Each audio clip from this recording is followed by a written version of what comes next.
am so excited to make this video. I've been wanting to make this video for the entirety of the school year and also kind of like my entire life. So this is a very exciting moment for me. And as you can probably tell by the title, I wrote a book and this video is all about that process and the journey and everything that went into it. And I'm so excited to talk about it because I love it and I'm really proud of it. And I can't wait to share. I'll give a little backstory. I'll talk about like why I wrote this book, how it came to be, everything that went into it, yada, yada, yada, yada. So I'm graduating next week. So by the time you watch this video, I will have a degree from Smith College in classical studies and English.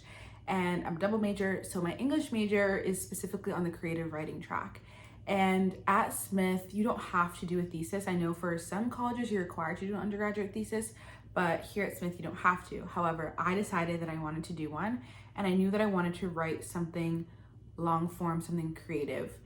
And I came up with my idea the summer after my sophomore year, and I was in Puerto Rico with my family visiting, and I heard the sound of the coquis, and the coquis it's this unofficial national animal of Puerto Rico. It's this really, really tiny frog, and it gets its name from the sound that it makes. It goes coqui, coqui, and it is just such a sound of childhood to me. It's very nostalgic to me, and I was in Puerto Rico one summer, and I was just like, I want to write something about this sound. And I didn't really know what, I didn't really know like how I would go about it, but I wanted to write about these frogs, and I wanted there to be some sort of magical component. So I actually ended up writing this down in my notes app. And that was almost 2 years ago today, almost like in 2 months, it'll be like 2 years ago. And that's sort of where my idea came from. And so my book is entitled The Coquí Song, and it is a magical realism novel about 16th century Puerto Rico. And it tells a story of the indigenous people of Puerto Rico, but also the Greater Antilles, but it's specifically located in Puerto Rico. And the indigenous name of the island is Boriquen. That is the indigenous name of Puerto Rico. And it's told from the perspective of this young girl, Ria, who lives on this island with her family, and her father is the chief of the island. And when she's 9 years old, Spain comes to Puerto Rico, discovers it, and decides to colonize it and look for gold. And the conquistador is named Andres Castaño, and they're looking for gold. And the thing that is the magical element about this novel is that the island is powered by the coquis. So the sound that they make, it's kind of like a song in my novel, and it powers the island. It's like magic. And when the Spanish people arrive, they are looking for gold, but then they realize that Boriquen has a far more valuable resource on the island, which is its magic. And they decided to take it. And it is about Ria's life under colonialism. It is about coming of age, sisterhood, motherhood, womanhood, first love, religion, all of the things. And I worked so hard on this book, and I am so excited to talk about it and share everything that went into it. So when I applied or did my application to a proposal to write a thesis, I also submitted a proposal or request for a budget for travel. And so when my proposal got accepted, I went to Puerto Rico last August to go see, to go do some research. And this was probably the most important part of the process for me. I thought, at first I was like, do I even really need to go to Puerto Rico? I've been there so many times. I know what the island looks like. I know what the sound of the coquis is. Like, I don't need to go there. Wrong. It was so important for me to go. It was so invaluable. And so I ended up going to two museums. The first one being Caguana Indigenous Ceremonial Park. And this by far was the most invaluable to me. It became the inspiration for basically the main setting of my novel. So obviously the book is set on the island, but it specifically takes place, probably like 95% of the book takes place in this village, and it is Ria's family's village, and Caguana was the inspiration for this village. And they had it's one of the most important historical sites of the Greater Antilles, and it has these batés, which are these ceremonial ball courts where they would play this game called baté. But then it would also be a site for gatherings, ceremonies, rituals, all these sort of things. And it is the largest site. I think it has about 10. And there's one large one, and then there's smaller ones surrounding it. And it was just so wonderful to go and see this place. And I also saw so many artifacts that ended up being featured in my novel as well, which it's different, you know, looking at it online, but then going to actually see it in person was just so wonderful. And it was really inspirational. I also went to Museo El Semi, where I got to see some words for the first time on this document. They had them printed out and they were translated in Spanish. And I feel like even I had the misconception that there was really nothing remaining of the Taino people at all. But this project taught me that there is a lot more than we realize. And so for me, it was really important that I look at these artifacts, that I use the language, because I wanted to honor what we know about these people. If there's language, I want to use it. I want to put it in my story. If there's artifacts, if there's details about this sort of ceremony, what sort of food they ate, I want to be able to know that.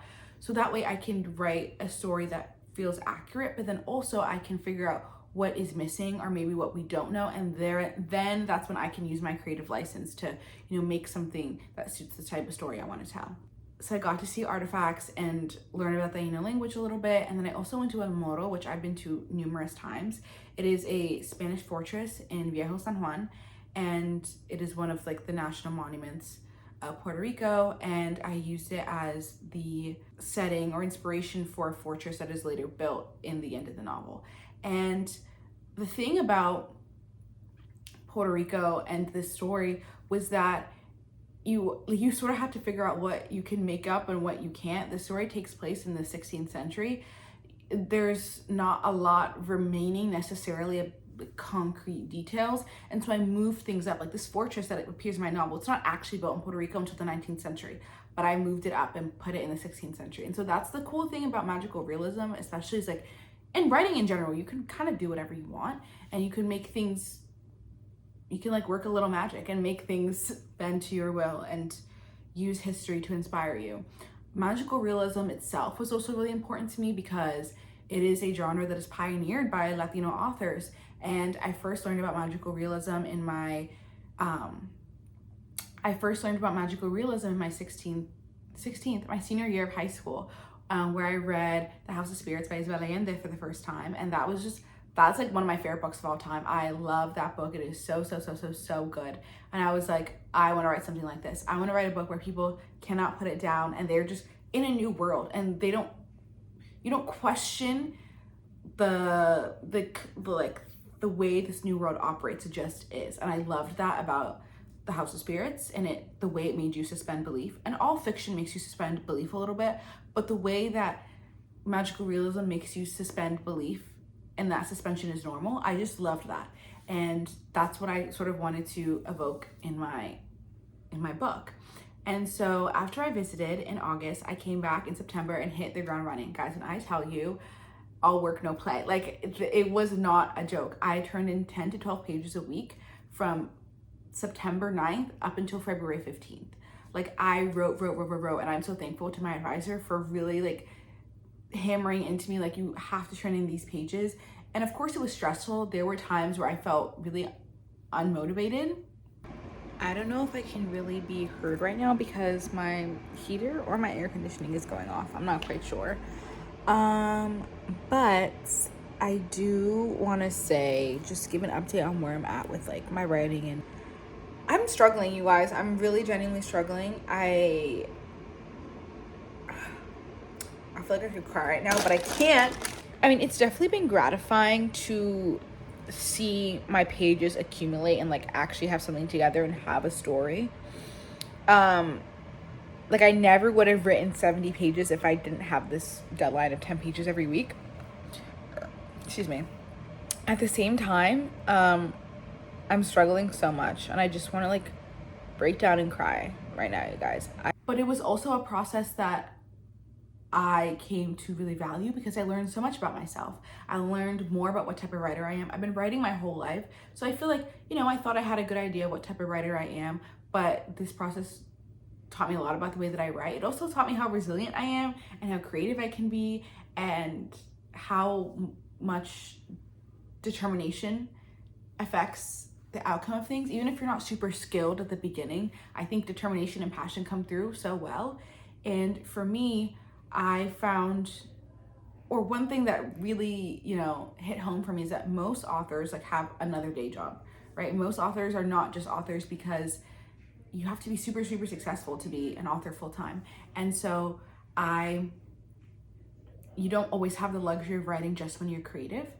And so this taught me a lot about pushing through like writer's block or pushing through times where I'm feeling uninspired. And a lot of the times the act of pushing through actually creates inspiration. And so that was really something great that I learned. But I did so much research during this project. Like these are just 4 books that I read to do research for this project. I have like 10 more over there. I read so many articles, took Taino lessons online. Like I did so much that goes into this project, and I was just writing all of the time. I wrote every single day. I was always thinking about it. I thought about it in the shower. I did so much stuff, and there were so many things that need to be worked out during the writing. I think I had an idea of what I wanted my story to be, but it didn't really come together until I was sitting down and writing and actually getting to know my characters.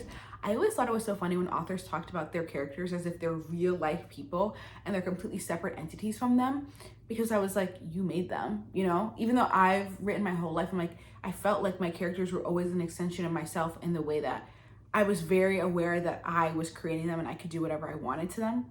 But writing the story made me really realize that once you get to know your writing, get to know your characters, they are completely different people from you. Obviously I could, you know, make her wear a red hat instead of a purple hat, but like once you craft a person, there's a truth to them and you have to sort of honor who they are. Especially when you're letting other people read your work, they can be like, well, that doesn't seem like her, that doesn't really seem like her character, because you have created this whole person. And so that was just really cool to be able to get to know my characters and like create people. So obviously I have my binder here, you already know. I have my water beside me, and I yesterday was working on like a scene towards the end, but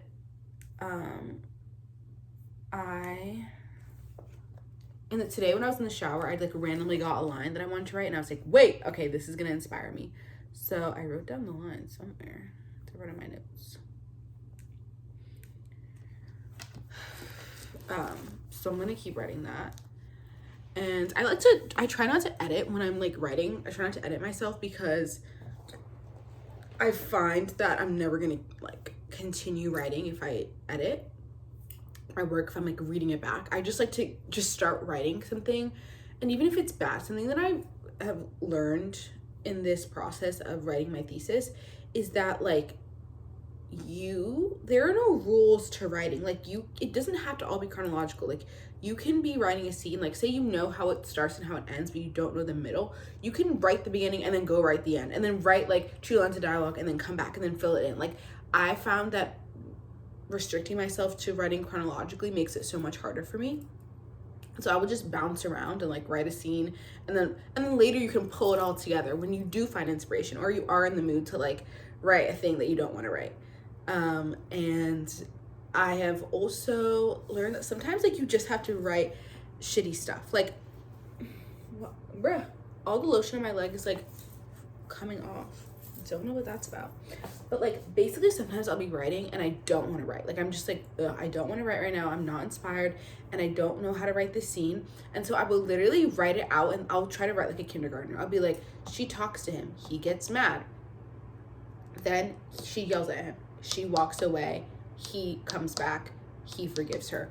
And I will literally write like that, and then I will go back and be like, she's mad, she's clenching her fist at her side. Like I will build off of what I said, because sometimes when you're trying to write it all in a row, it gets confusing. So like I'm gonna describe how she's mad, I'm gonna describe him forgiving her, then I'll go back and describe when she's yelling at him. Like, and that has helped me so much. So if you are a writer and you struggle with writing too, sometimes you're just like trying to figure out how to write, not always feeling inspired, hopefully some of those tips and tricks helped you. But you know your girl gotta listen to music. I have a Spotify playlist entitled Best-Selling Author. Let me take this. Okay, now. So I listen to it on Spotify, but I really like it.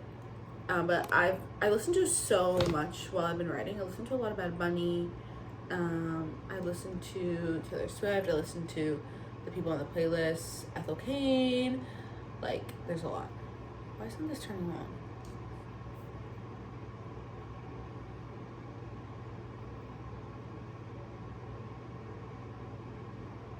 And have them have a personality. Like, I made that. Like, that was me. And that was just, it's cool. And I'm proud of myself for being able to do that and have a body of work that like stands on its own. Like, this is a novel. Like, that is guys, that is so mind-boggling to me that I can sit here and be like, this is a novel that I wrote. What the heck? That is so crazy to me.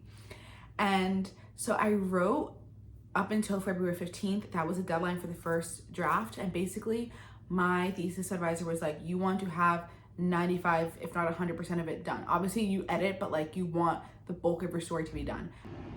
Oh, is this dirty? Hey y'all. Update for the group, guys. Thesis due in less than 48 hours and it is 1:22 in the morning and we are writing. Like, we're just writing. Was also really sad. It's just like, oh, I was sad but like happy. I was like writing this moment between two characters and it just like, it was so, I don't know. I was like, I love reading romance, but I just feel like,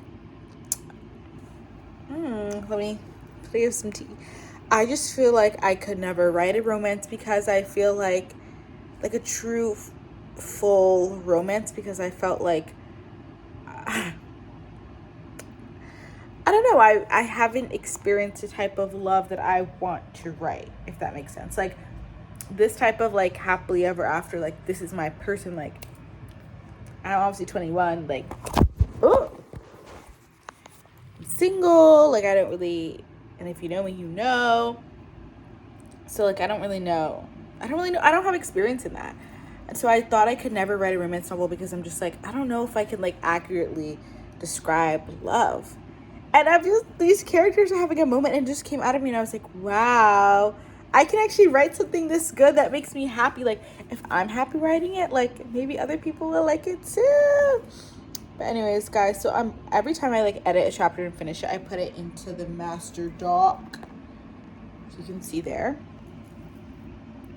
And right now master doc is sitting at 122 pages. So we're probably going to hit like 200 or like 175, 200. So that's what your girl's at. Super exciting. Yeah. I probably turned in about 150 pages around February 15th. I have 2 weeks where my advisor and then a second reader are giving me comments. And then after, I get it back at the end of February. And then I had until April 10th to finish, to turn in the full thing. And when I tell you I wrote probably 100 more pages in between February 15th and April 10th, my final manuscript I think is a little bit over 240 pages. Like, I wrote my ass off. Like, I was writing because there was just so much that I realized, oh my gosh, wait, and I think, you know, this needs to be in here and I need to look at this. And seeing how another person, my second reader, was someone who didn't work with me at all during this process, so they really had no idea about like what was going into my novel. And so if everyone is going to be going into this novel not knowing anything about it, and so having someone with fresh eyes really helped me see, okay, what is coming across in these scenes? If you're getting a different type of emotion than I'm seeing in my head, maybe I need to work on my phrasing, maybe I need to work on my pacing, maybe I need to work on setting, plot, all of this stuff. And chronology was the thing that I struggled with the most, because in magical realism you have a lot of jumps in time and fluctuation. I was really inspired by that, but it also you need to make sure the reader can like understand what's going on. And so that was something I really like worked hard on. My second reader also inspired me to create a little bit of multimedia. So in my novel, there is a map that I drew and then also a diagram of the cookies that I drew. And I wanted to sort of give a little element of like a historical relic. So I made my map on parchment paper dipped in tea. And then this I actually just drew on my iPad. No, I drew by hand. And then I traced it and whatever. It's included in the thesis. So when you do read it, I hope you do, you'll be able to see it. So guys, this is really exciting for me because I'm writing my last scene. Like, there's no more scenes to write. This is the last scene that I'm writing for my thesis, and everything else is just line edits. I think I'm about to finish this up. So shall we write this together? This last scene. I'm like, okay, let me just see what I have so far. This scene is like, it's like right now it's 1.5 pages. It's definitely, I don't know how long it's gonna be, but girls, this is really exciting. This is really exciting. Ignore the nails, they're looking bad. These are from my birthday, so almost a month ago. But yeah, guys, this is crazy. I'm about to finish my first novel for real. Like, for real. What the fuck? Okay, let's keep writing.